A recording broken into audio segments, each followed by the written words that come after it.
All right, good evening, everybody. My name's Amanda Kelly, and myself and Josh Coates will be your instructors tonight. Just in case anybody was on here last week, just wanted to give you an update that last week's recording and PowerPoint slides are up on the website for anybody to view, review, anything that was covered last week. Those can be found on our website, vsga.org, in our center under our rules page. And this evening's lesson will be up most likely tomorrow, so the recording and the PowerPoint slides will be posted for anybody to review again, or just go over what we covered tonight. A quick reminder, for those that were here last week and anybody new tonight, we do encourage questions throughout this session. And please, if you do have questions, we ask that you use the Q&A section, instead of the chat.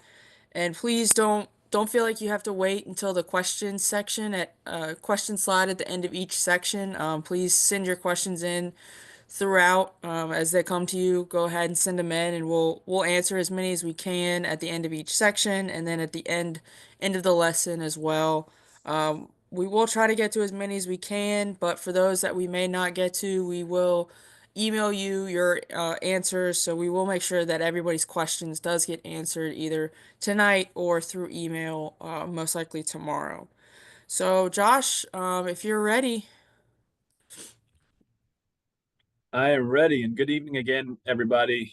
Once again, my name is Josh Coates in the competitions department with the VSGA. I'm happy to be with you this evening on week 2 of our 3-week series, just to give everybody a taste of the rules of golf and kind of prep everybody for hopefully a spring season that is around the corner. Although looking outside my window right now and seeing a few inches of snow, it certainly doesn't feel like it, but hopefully it is right around the corner so we can stop talking about playing golf and actually go out and do it. But we appreciate the support and you all being here this evening. And hopefully everybody learns a little bit about the rules of golf. And to queue up for our presentation this evening, we're going to talk about playing a round of golf and getting into some of the actual playing rules. Kent did a great job last week of providing a good intro and some resources, forms of play, talking about the parts of the course, which will come up frequently throughout the next couple weeks, and also getting into Rule 8, which introduces one of the two main principles of the rules of golf. With Rule 8 is play the course as you find it. And Rule 9, we'll talk about playing it as it lies. But as we know, we would love to hit every fairway, every green, and make every putt, and we wouldn't need the rules as much as we do, because we know that things do happen, and we got to find out what rule to apply, and what to do when those certain things happen that don't go quite as we planned. So we'll go ahead and jump right into Rule 7 of one of those things that we didn't quite plan on during the hole. We hope to hit every fairway and every green, but I know all of you do, but I don't. So I do need this rule probably more so than others, which is how to fairly search for a ball. We've got several words on the slide here, but I've underlined fair search and reasonable actions. Those two words or phrases come up frequently in this rule because in these 3 bullet points about moving sand, water, moving, bending, and even breaking certain objects such as grass, bushes, tree branches, etc. This rule allows you to do that while searching for your ball and only while searching for the ball. So there's a period of time when we use the word while, there's a beginning and end to that quote while time of when you can do certain things and not be penalized under Rule 8. So keep that in mind. So fair and reasonable, I like to just equate those more so to just common sense. A lot of times in the rules of golf, common sense does prevail. And we've got some things that make total sense, just like in these pictures of in the top right, we have a player just gently moving grass out of the way, very tall grass, to one, just to see the ball. And then we'll get into how to identify it from there. And then in the bottom picture, a player just gently using her feet and even her club to move, bend, or even break some of that grass, again, while searching for the ball. Those are very reasonable. Where it crosses a line, certainly, if somebody were to hack aggressively with a club, with their foot, stomping down grass, taking the club and just taking out every blade of grass they could see. That is clearly not reasonable and easy one to call and penalize. But us as committees and rules officials, we do have to work within a gray area of where do players cross the line to what is fair and reasonable and what is not. So that is something that we do at our tournaments all the time, and having to decide some of these questions where locally at the club it may be your committee or your golf professional that has to interject and make some of these calls at some of the tournaments. But most times common sense does prevail in things like this. So I mentioned, the rule 7 again, while searching for the ball. So we're looking for a ball. We don't know. We know about where it is. We don't know exactly where it is. You're allowed to do these certain things as move, bend, or break those items, even if it does improve the conditions affecting the stroke. So this rule, just for a moment, when we're in that while period, does supersede Rule 8 in saying, okay, the rules are going to allow to the extent necessary to search for a ball, even if improvements are made while conducting a fair and reasonable search. So the lie of ball, area of intended stance, area of intended swing, line of play in that relief area, potential relief area in this case, too. So if improvements are made, but under Rule 7 while searching, there's no penalty. But in the example I gave just a minute ago, where there's excessive use of that club or your feet or something else to where that's no longer reasonable, and improvements were made under Rule 8, there would be a general penalty. So now that we have conducted a fair search and we have found a ball, we're not sure if it's our ball or not. So now we're switching to how to identify the ball. Ultimately, it's up to the player to identify their ball, but they can use information gathered from other outside sources, such as a spectator, a marshal, someone around, anyone around who sees that ball come to rest and knows, okay, I saw you make that stroke. I saw it come to rest here. I know that it's your ball. Certainly use all the information necessary, but it is ultimately up to you as the player to play your ball and not play a wrong ball. But using outside knowledge is certainly permissible. And then, of course, by seeing the player's identifying mark. So in this picture here, we've got a ball up high in a cactus, which doesn't happen too often in Virginia, but out west in the desert states, it certainly could and does, as we see here. So even though you can't physically reach the ball, you could use a rangefinder, something with a little more magnification to zero in on that ball. If you can see your identification mark on that ball, then you know it's yours. And then the rules will tell you how you could proceed in this case. And Amanda Braun will get into some of those scenarios and relief procedures next week. And then the third bullet point, finding a ball with the same brand, model, number. So we haven't put, in this case, we haven't put an identification mark on our ball, but I know that I hit a brand new Titleist 1 Red Pro V1X, went into this area. There's no other balls around, so I know that this is in fact my ball. However, if there's an identical ball in the same area, even if it's in the middle of the fairway, so Amanda Kelly and I are playing a hole, both of us hit our Titleist Red Pro V1s, marked the exact same as far as branding and what's on there out of the box. Neither one of us have put a mark such as a circle, a dot, any kind of Sharpie mark on that ball. We both hit them right down the middle. She looks at me and says, "I'm playing a Titleist 1," and I say, "I'm also playing a Titleist 1." There are two Titleist 1s lying side by side. We can't tell which one is which, even though they're lying side by side in the middle of the fairway.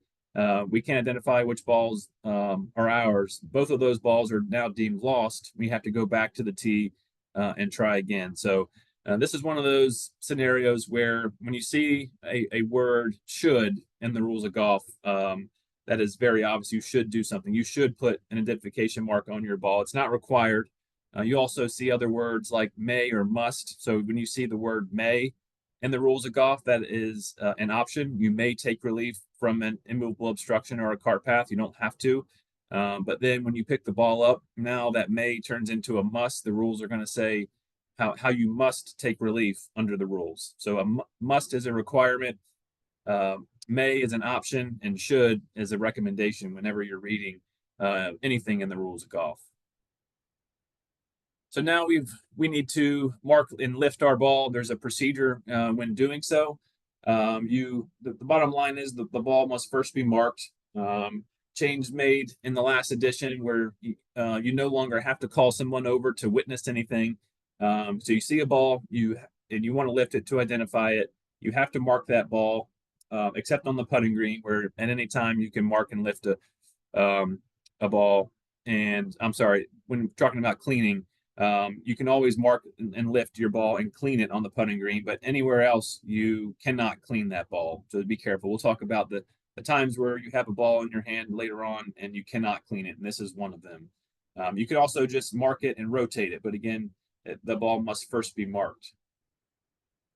If you were to mess up any part of this procedure, so there's no one else around you, you don't mark it, or you clean it when you're not allowed, there's going to be a penalty of 1 stroke. Doesn't matter if you mess up one of these bullet points or all 3, there's going to be 1 penalty stroke added to your score for that hole.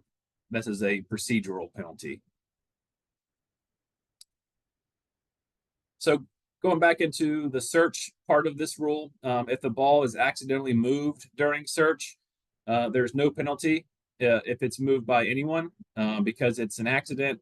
It's moved during search. Again, going back to while, you're in that while search period. So in the top picture, these people are in an area where that ball was seen to be landed. They can't find it, but so once everybody and the player enters that area, we're kind of in that while period of searching for the ball.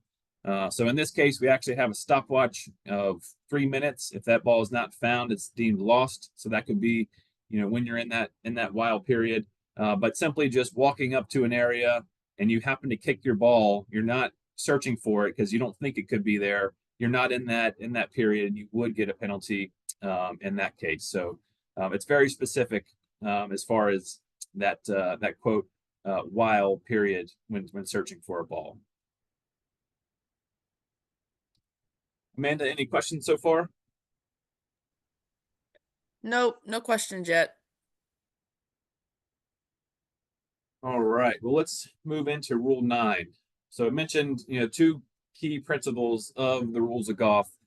Playing the course as you find it. So don't do anything to affect the course. Just play your ball down the fairway onto the green, hole out, and move on. And don't make any changes to the course.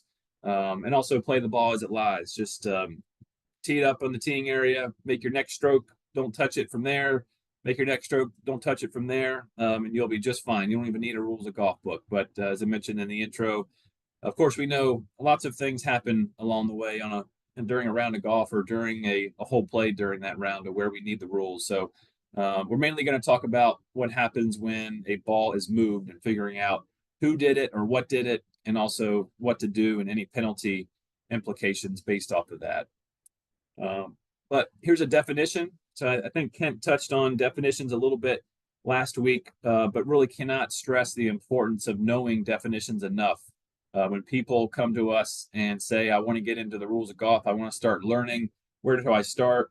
I think all of us would agree on staff that the definitions are number one. If you only read one section of the rules of golf, reading those definitions are the most important, because a lot of rules of golf questions that come in can actually be answered just by knowing the definitions and not even the numbered rules themselves. So definitely start in the definitions. And whenever you see an italicized word or phrase in the book or in a presentation like this, just know that that is in the defined terms section. And there could be one sentence, there could be a paragraph, there could be a whole page of underlying definition or explanation of that word or phrase. So knowing that is very important. And this is one that we use commonly as an example of just the difference of the rules of golf definition versus the Webster's version. So the Webster's version of moved is if a ball moves, you can see it move. It doesn't matter if it wobbles or rolls away or etc. That meets that Webster's definition. The rules of golf definition is very, very different. So the rules of golf say the ball has not moved unless it has physically gone from one spot to another and come to rest on that other spot. If the ball simply wobbles or oscillates, yes, we see it wiggling or moving on a high wind day on the green, but it actually hasn't changed position relative to that spot on the green, the ball has not moved per the rules. And that ball can actually move, it can rotate all the way one turn and then come right back to that same exact spot. Even in that case, the rules say that the ball has not moved. So a good example of just the importance of knowing the definitions. And you might say, "Oh, I know what move means." Well, you maybe know what move means in Webster's version, but the rules of golf tell a different story there. It also applies when the ball goes up and down vertically as well as horizontally, as is most common. So now we need to decide whether the ball did in fact move. So we think it may have moved. We're not quite sure. We're going to introduce another definition, which is known or virtual certainty. So this is applied in a couple different cases, several different cases in the rules of golf. Two that are illustrated. One, when talking about a moved ball. Two, we'll get to next week and talking about relief from a penalty area. You first have to have knowledge or virtual certainty that the ball is in the penalty area in order to take relief from that area. But what it actually means, the first bullet point is the known part. So somebody actually sees the ball moved. All right, it went from one spot to another. Perfect. We know it moved. Somebody sees it, whether it be a player, spectator, rules official, sees the ball go into the penalty area. Okay, great. We've got the known part. The virtual certainty part comes in the second bullet point. So nobody actually saw it happen, but it is 95% likely that was the outcome of that situation. So in the case of the penalty area, we saw it rolling towards that area. There's no other place it could be. There's no tall rough anywhere. There's no balls anywhere. It's got to be in the penalty area. We think it may have moved on the putting green. There's a reference point. We saw, okay, it started here. No one actually saw it move, but now it's over here. So now we have that virtual certainty piece for the ball moved. But just know that it's got to be 95% likely in order to apply this standard whenever you see the phrase known or virtually certain. So now we are known or virtually certain that our ball has moved while playing a hole. Now we have to decide between four of our possible causes of what actually made that ball move. The first one, natural forces, wind, water, or gravity, such as ball on the putting green. It very easily could be moved by the wind or even gravity. That's the most common, I would say, and number one there. The player, which would also include if you have a caddy or a partner or the partner's caddy, so anyone affiliated with that side, would be another of our four. The opponent, including the opponent's caddy or the opponent's partner or their caddy as well. And then number four is just the kind of the all inclusive anything else. So it actually mentions another player in stroke play, an animal, or a spectator, but really it could say anything else. If it's not one of the three, and it's got to be this outside influence or the anything else category. So it's got to be one of these four. So we know it moved. Now we know that it was moved by natural forces. That's our first example. What to do in possible penalties. So there's no penalty, of course, because there's no one to penalize in this case. And you're going to play the ball from its new spot. And as in many of the rules in the rules of golf, there are exceptions. This one is no different here. We're going to see lots of exceptions in Rule 9. So our two natural forces exceptions, one of them was a new add to the 19 version of the rules of golf, and the second bullet point was just recently added not that long ago. So the first one is one that you can actually use to your advantage if you know the rules of golf. And if the ball's on the putting green, moves after having been lifted and replaced, we are going to play the ball from that spot no matter what. So now the ball's on the putting green. We've lifted, replaced it. Now that our ball owns that spot. So even if natural forces take over, we're going to put the ball back on that spot and play it. So using that to your advantage in a couple cases. So we've got a ball on a steep slope. It's at rest. It's a windy day. At the bottom of that slope happens to be the hole. So we know that if we mark it and replace it, we are going to play from that spot.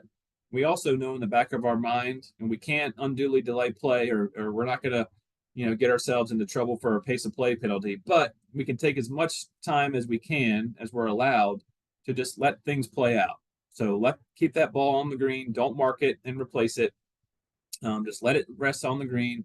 And if wind happens to push that ball, again, we have no other influence. We're just seeing what happens, wind or gravity, and it rolls down towards the hole or even in the hole. Now we either play the ball from its new spot or the ball is holed and it's our lucky day. So again, I'm not advocating for taking 5 minutes for this to all play out, but you could drag your feet a little bit and make use of that shot clock as best you can.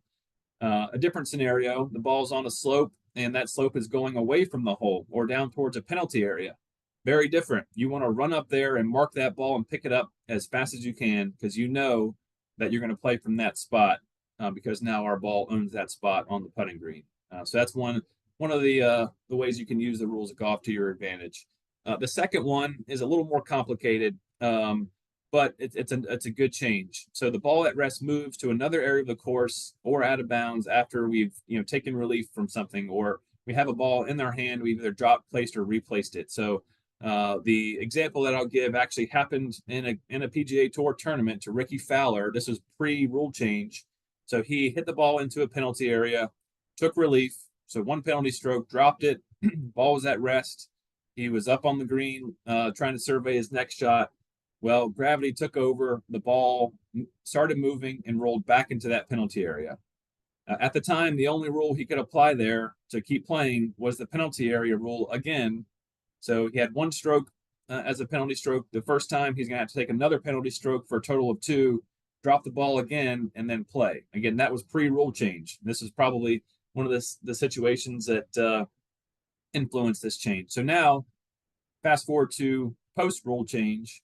Ricky Fowler drops the ball. It's at rest, and the ball rolls into another area of the course. So he dropped it in the general area as he was supposed to. It rolled back into the penalty area. So it changed to another area of the course.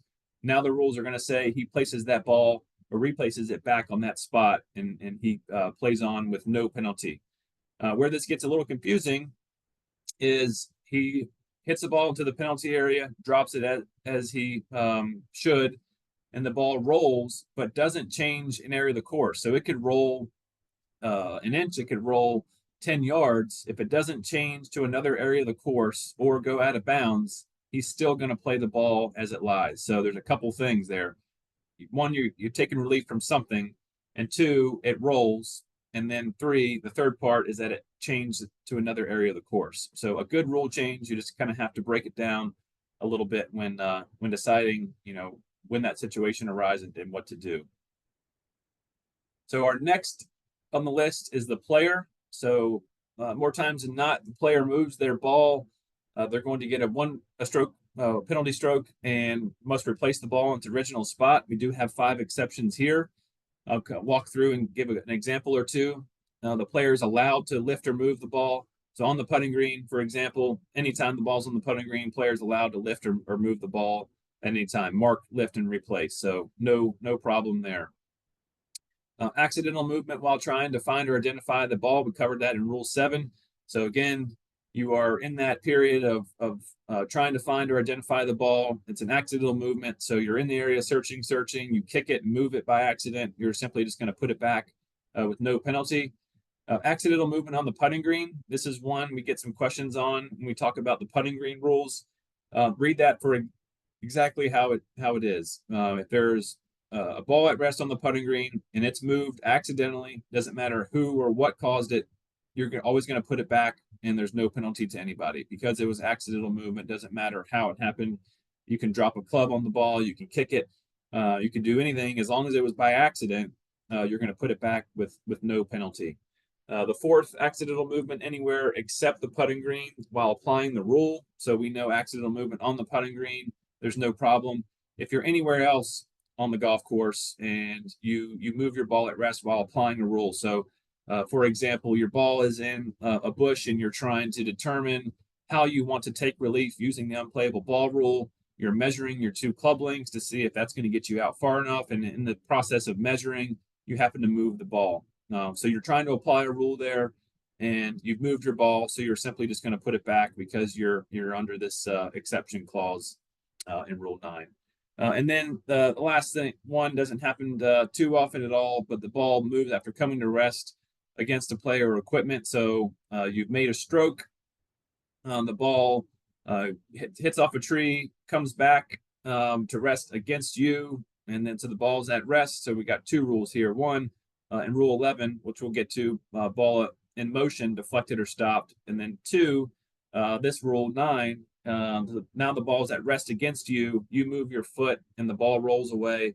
Well, actually, the rules are going to say that there's no penalty for any of that. Everything was by accident. And then in this clause, the ball came to rest against you or your equipment. You moved it. Now you're going to put that ball back and move on without any penalty.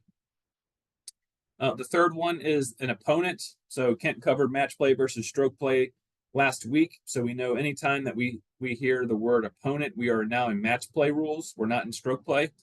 So the opponent would receive one penalty stroke and replace the ball. So if something happens and the opponent is walking down the fairway and is careless and moves my ball, my opponent moves my ball, that opponent's going to get one penalty stroke, and either myself or that opponent replaces that ball because they are the one who actually moved it.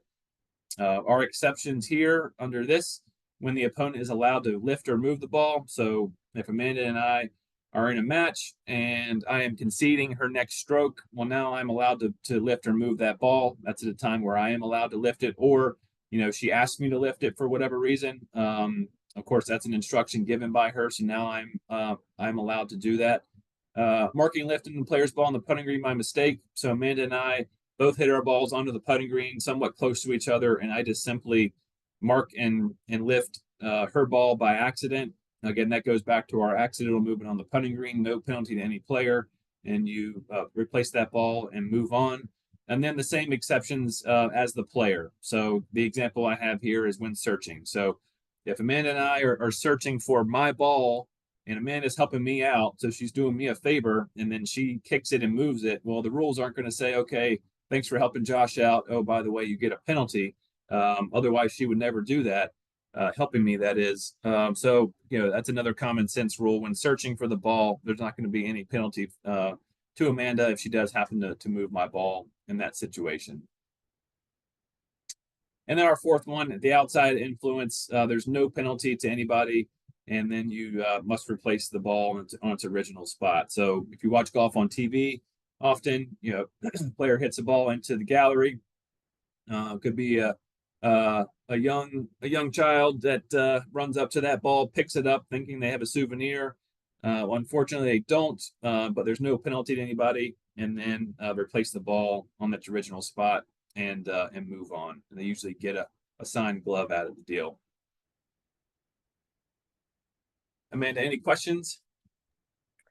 Yeah, we have a couple people asking in regards to your ball kind of comes up and lays up against a bunker rake. What do you do in this situation? So yeah, this is, pretty common situation, whether the rake is outside the bunker or inside the bunker.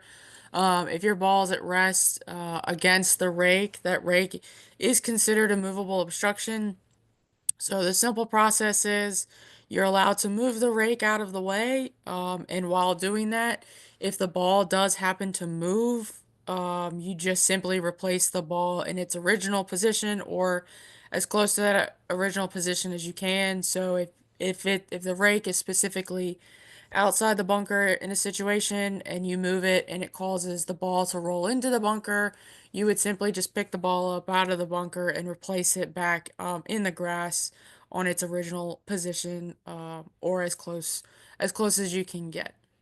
So, and that's it on this section, Josh. All right.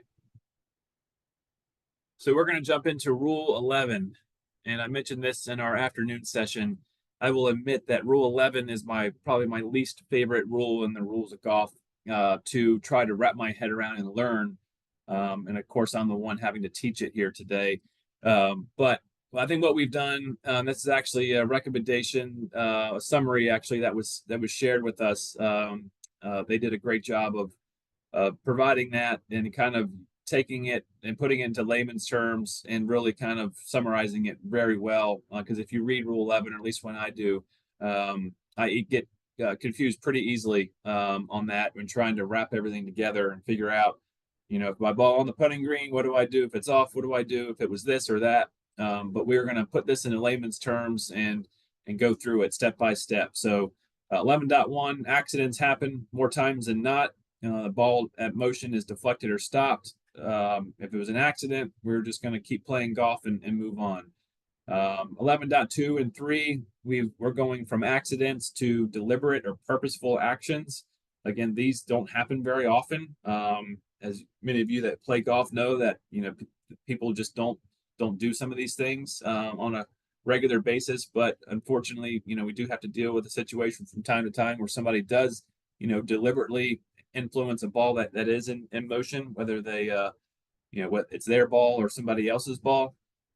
But first, we'll go into 11.1 and a slide that summarizes it very well, even though there's a lot of words on here. If I could just print this out and put this in the rule book instead of having to read the rule itself, I would. And there's a summary sheet that hopefully we could share afterwards on our website as well. That does a really good job. So 11.1, accidents happen. So the place where the ball must be played. If the stroke was made from off the putting green, so anywhere else except the putting green, there's no penalty, and you're going to play the ball as it lies. Those few exceptions that are listed is if whatever causes it to be deflected or stopped. If that were a dog, for instance, in this picture, were to pick it up and run off with it, or does it happen to land in a golf cart, that actually has happened a couple times in our tournaments. The rule is not going to make you chase down that dog or that golf cart. There's an exception there that says you're going to take relief where the dog or the cart picked the ball up and took and left that spot. So you're not going to play the ball as it lies in that case. But if it's played from off the putting green, the ball is deflected. Again, these are all accidents. So we get a lot of what if scenarios that are dealing with, well, what if the player does this or that? Again, this is an accident. Even if it hits off of you. So I gave the scenario of the player making a stroke, hits off a tree and deflects off that player. Well, it was honestly an accident, and we're going to play the ball as it lies. Very different from the player saw the ball coming back to them, knows that there's out of bounds nearby, and uses their hand to swat it back inbound. So now we've totally changed the fact set, going from accidents in Rule 11.1 to deliberate actions later on in the rule. If the ball was played from on the putting green, this gets much more complicated. But again, doesn't happen too often. So ball played from on the putting green is deflected by something. More times than not, it's going to be no penalty. There's only one exception there, which we'll get to. And then trying to figure out where the ball is played. With all of these things listed, it's mainly going to be played as it lies in most situations. So if it's deflected or stopped by a loose impediment, such as a leaf, whether that's moving or not, you keep playing golf. You're not going to cancel and replay. An animal defined as a loose impediment. So, you might have, worms on the putting green early in the day, or insects, gnats, bugs, ants, etc. No problem. You're going to keep playing and no penalty. The player's club. So situation illustrated there. So you have a short putt. That ball horseshoes around the hole and actually deflects off that player's shoe or the club used to make the stroke. This is one that kind of gets people, is you're still going to be playing the ball as it lies, and there's not going to be any penalty, again, because it was all by accident.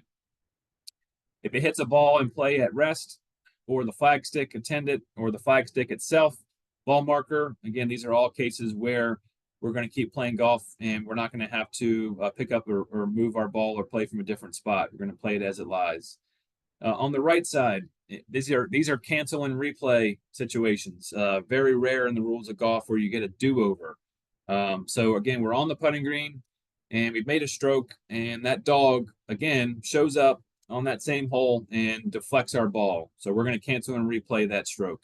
Another person, meaning not the player or the person attending the flag stick, we're going to cancel and replay, or an other movable obstruction. So it says other because technically the player's club is a movable obstruction. So if it deflects off of something like that, movable obstruction, that is, that you would cancel and replay that stroke.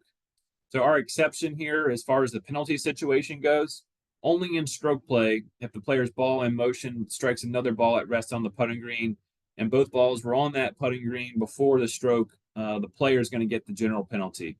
So in stroke play only. So, and that the reason for that is in stroke play, again, we're trying to protect a large field. Could be 10 people, could be 110 people.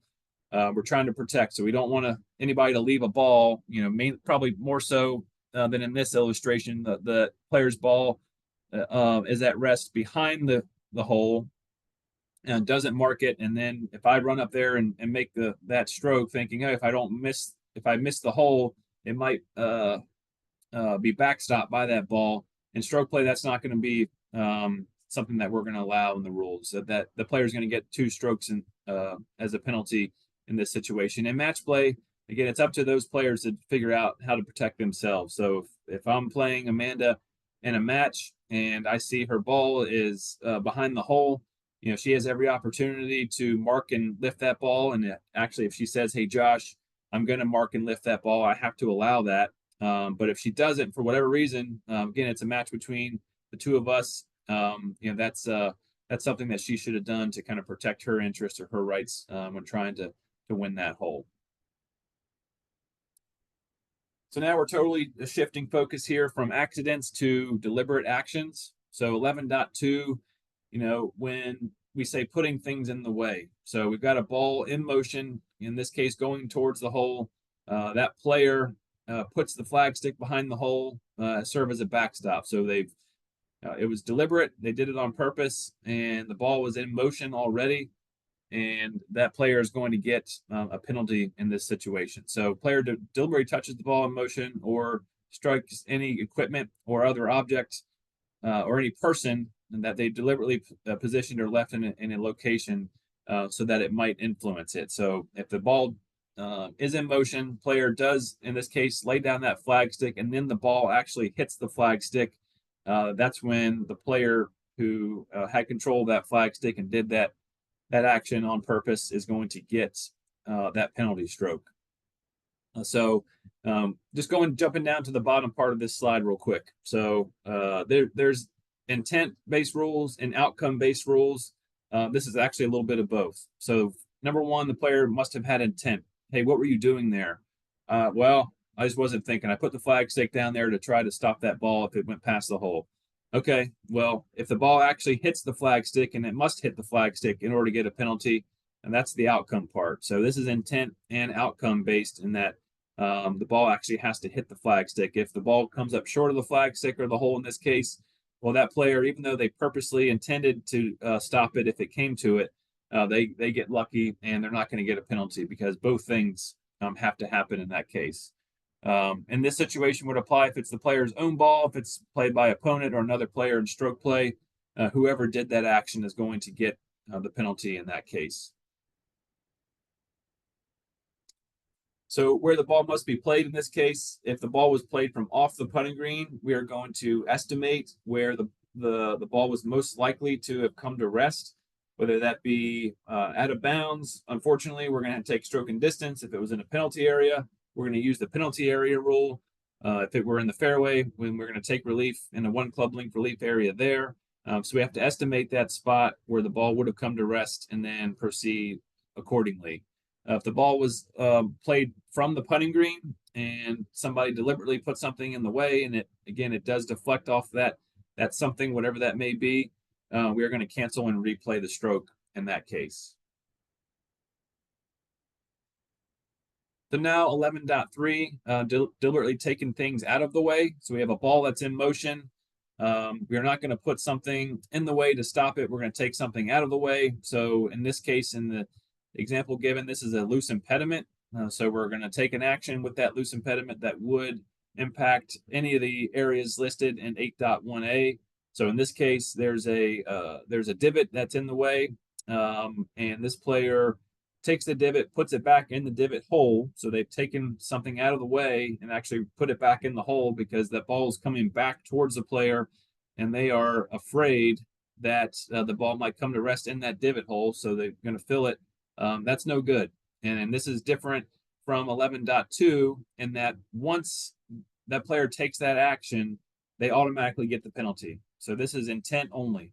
So even if it has no effect on where the ball actually does come to rest, right when they take that action with intent to move it to improve that area, they are going to receive that penalty immediately. So much different um, process or determine whether the penalty applies or not from 11.2 to 11.3. So remember, 11.2 was intent and outcome, and then 11.3 was intent only. So a big difference there.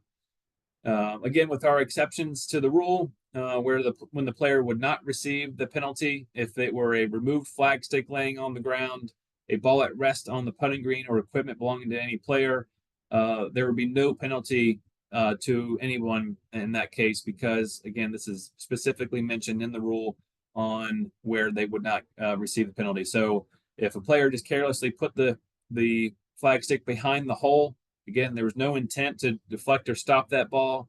And then I make a stroke. Somebody says that ball is going pretty fast. It may hit the flag stick. Somebody can run over and pick up the flag stick. Same thing with the equipment belonging to any player. And if Amanda and I are in stroke play, so difference there is I would get a penalty if my ball were to hit her ball that was at rest behind the hole. She could actually do me a favor and run up and mark and lift that ball, get it out of the path of my ball heading towards the hole, and save me a penalty in that situation. Any questions on Rule 11, Amanda? No questions on Rule 11, so must have done a good job. All right, I'm 2 for 2 today. I said earlier, I'll say it again, that it either confused everybody beyond their ability to type a question or did a decent job. So hopefully it's the latter. So our last rule of the day, Rule 14. This is going to really set us up for what Amanda Braun is going to cover when taking relief, whether it be free relief or penalty relief, getting into some of our ball handling when taking relief in the second part of 14. But the first part is how to mark a ball. So I've talked a lot about, marking, whether it be look for identification, whether it be on the putting green, etc. There's a process that the rules outline of how to mark the ball. When you do have to mark a ball is when you're going to have to replace it.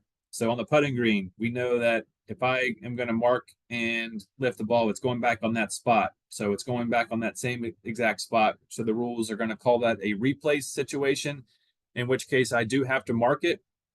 If the ball does not have to go back on that spot, I'm not required to mark it. So if I'm taking relief from a cart path, I can pick up my ball without marking it.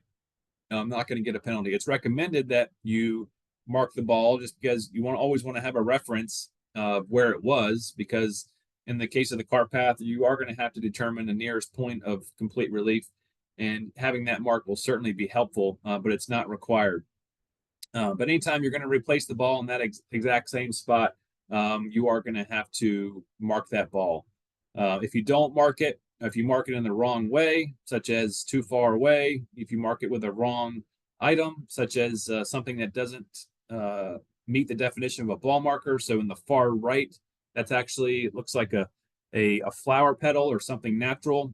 That's going to be part of our procedural penalties, and if we mess up all or just one of these, we're going to get a penalty of one stroke. That's going to be another one of those procedural type penalties where it's a one stroke penalty. So the definition of a mark, it's an artificial object that has to be put onto the putting green, and or in this case, any situation where you're going to have to mark and replace that ball. It has to be artificial objects such as a tee, a coin. Those are the most common. You can actually place it into the putting green in this case, as that last picture. You can lay it on the ground. It doesn't matter. It just has to properly mark that ball to get it back in that same location. So it cannot be something natural. It has to be that artificial object to where we just place it on that putting green in this case and get it back in that same spot. How you can mark it, Go back to the slide real quick. It can be right behind, right next to, or even holding a club on the ball. But it has to be like that right next to, has to be in such close proximity that you're going to get the ball back on that same spot. It doesn't matter if it's in front of, on the side, behind. The traditional way to mark it is right behind the ball. But as long as you mark it right next to the ball and you get it back on that same spot, then you've met those requirements. So who may lift the ball? The player may lift the ball, of course. The player's partner may lift the ball, and then anyone the player authorizes. But if I'm going to authorize somebody to lift my ball, it must be done for each separate situation.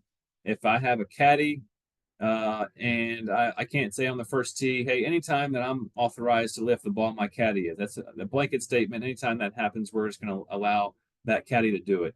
That's not permissible. You have to authorize that caddy each time, or anyone for that matter, each time for each situation, with our exception at the bottom there. The caddy may lift the player's ball without authorization when it's on the putting green. So we mentioned putting green and special rules. If you check out Rule 13, it goes more into depth. That rule only covers the putting green, and that's one of our areas of the golf course where we have a lot more flexibility and permissions compared to other areas of the golf course. So we're not going to cover that one directly in this series, but definitely go check that out because ultimately our ball ends up on the putting green on every hole, and some of those rules could be helpful to know. So cleaning the golf ball. Anytime you have your golf ball in your hand, you may clean it with exceptions. So we've covered one of these already. So to identify it, that's in Rule 7. To see if it's cut or cracked, that doesn't happen hardly ever anymore with the way golf balls are made because it interferes with play. So if my ball is on the fringe and Amanda's ball is just behind it, and she wants to putt the ball or my ball is in her way, she can ask me to lift the ball and I have to comply with that. But the thing I have to be very careful of, because it's in this list, is I cannot clean it. So I have to mark it and lift it, get it out of the way, but I can't clean it in this case. And then the last one, to see if it lies in a condition where relief is allowed. So your ball might be lying near a cart path or near an immovable obstruction, but you're not quite sure. You're allowed to mark it and lift it to see if there's interference, but in doing so, you cannot clean it. So if you have your ball in your hand and it's not for any of the 4 reasons listed, you can always clean it. So we'll go back to Rule 9 for a second. So as a player, I accidentally kick my ball in the fairway and move it. Well, I know I'm getting a penalty stroke under 9. The ball happens to be covered with mud. So what do I have to do? The rules require me to pick up the ball and replace it. So I picked up the ball. Now the ball is in my hand. It's not for any of these reasons listed here. So now I know that I can go ahead and clean it. I've already paid my penalty stroke under Rule 9 for moving it. So I might as well get my my money's worth for that penalty stroke and go ahead and clean the ball, because it's not in this list of times that the rules say I cannot clean it. So that's another a way to, you've paid the penalty stroke in that case, but knowing the rules, you can go ahead and clean the mud off of it and maybe save yourself a stroke in that case because it's covered with mud. So now moving into dropping the ball. So this is really going to set us up for next week and how we must drop the ball to be considered a right way drop. So it says 3 here, but it's really 5. There's 5 items in our checklist on what is considered a right way drop. So the first one is the player must drop the ball. In this case, if you have a partner, that partner could actually drop it. The ball must be dropped straight down from knee height, cannot touch the player or equipment on the way down. So we could actually add some words there. So it cannot touch the player or equipment on the way down. If it does, in this case, I've left my club on the ground to measure my relief area. The ball has, I've done everything else correctly. It strikes the ball, the area of the course in the relief area.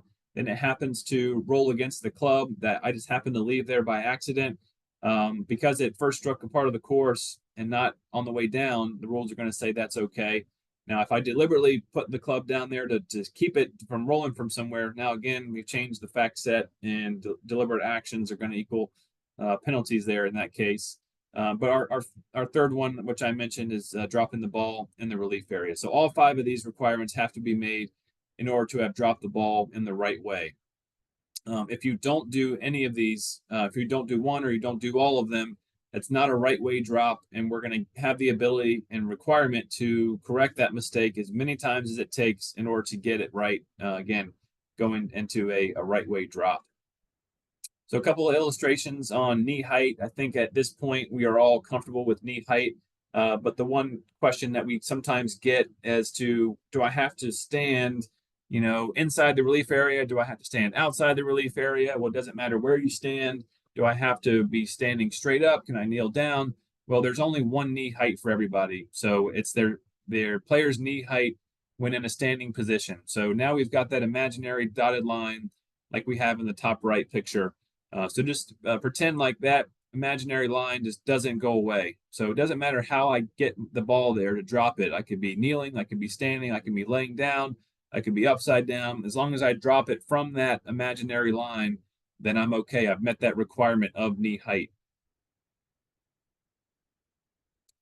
So what to do if you've dropped the ball in the right way? So you've done everything correctly, because the ball did, in fact, strike a part of the course inside the relief area, but it rolls outside the relief area. Well, the rules say that we're going to have to play the ball from inside the relief area with a couple of exceptions, but we have to drop the ball again. So we're going to drop a ball in the right way a second time. If it again rolls outside of the relief area, now the rule says I'm going to place the ball where it first struck a part of the course on the second drop.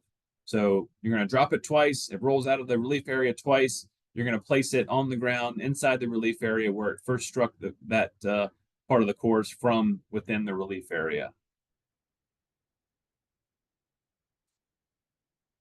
This was a change that was introduced in the 19 version, where when you're dropping a ball, you are allowed to change balls. So there's no one ball rule in effect, or even if there is, and you have a bag full of golf balls, you can change the ball as permitted by the rules. So in our scenario there, I think I counted earlier, you can actually use 4 different golf balls in a situation. So golf ball number 1 lies on the cart path. I'm taking relief. Well, there's scuffed marks on the golf ball, so I want to use a different one. So I measure my relief area. I drop ball number 2, and it rolls outside the relief area. Well, okay, that ball didn't work. All right, so I drop ball number 3 in the right way. That ball rolls outside the relief area. Okay, I don't like that ball either. So now I'm going to get a 4th ball and place it on the spot where it first struck a part of the course in that relief area, and that is permissible by the rules where it didn't used to be in previous versions. All right, we made it through our rules for today. Amanda, any questions? Yeah, I've got a couple questions here, but before I get to those, I just wanted to point out that if we have any PGA professionals on here, to please send us your name and PGA number in the question and answer section so we can get you marked down and get you those education credits for this evening. I've got a couple questions here, and then Josh, I think there's a review slide or coming up slide for next week that we'll cover briefly. And then we'll stay on for a few minutes, so if anybody else has any more questions, we won't answer them live, but the question and answer will be open, so we will answer them individually if you have any more. So the first question is when when you're marking your ball on the putting green, if you originally, you put your mark down behind the ball, and then when you go to replace your ball, you mark it to the side. Is this a general penalty? And the answer is yes, it's a general penalty if you play the ball from that spot. But if you've put the ball down and you're going through your practice strokes and you realize that you replaced it in the wrong spot, you can put that mark back down and then replace it to where it was originally placed, and there is no penalty there. The penalty only applies once you've hit that ball. And the second last question is, are you allowed to clean a plugged ball? So in most situations, a plugged ball, you know, the common thing is embedded ball relief. So if it is discovered that your ball is embedded, then you are allowed to clean that ball while taking relief from that embedded location. But if it has not been determined to be embedded, then this is one of the four exceptions. You're not allowed to clean the ball in that situation. So those are the only two I have. But like I said, we'll be on for a few more minutes. Josh is gonna cover what's coming up next week. Yeah, so I've plugged it a few times, but next week we are going to cover relief procedures, both free relief and penalty relief, and rules really 15 through 18 that Amanda Braun is going to cover. So please come back to us next week, either in the afternoon or evening session, and we'll put this slide up again as far as some other resources or tools that can be used. The USGA has a ton of resources on their website that I hope you can check out. And then also those of you on the call may not know of as much as some of our rules officials and staff, but the roving official website.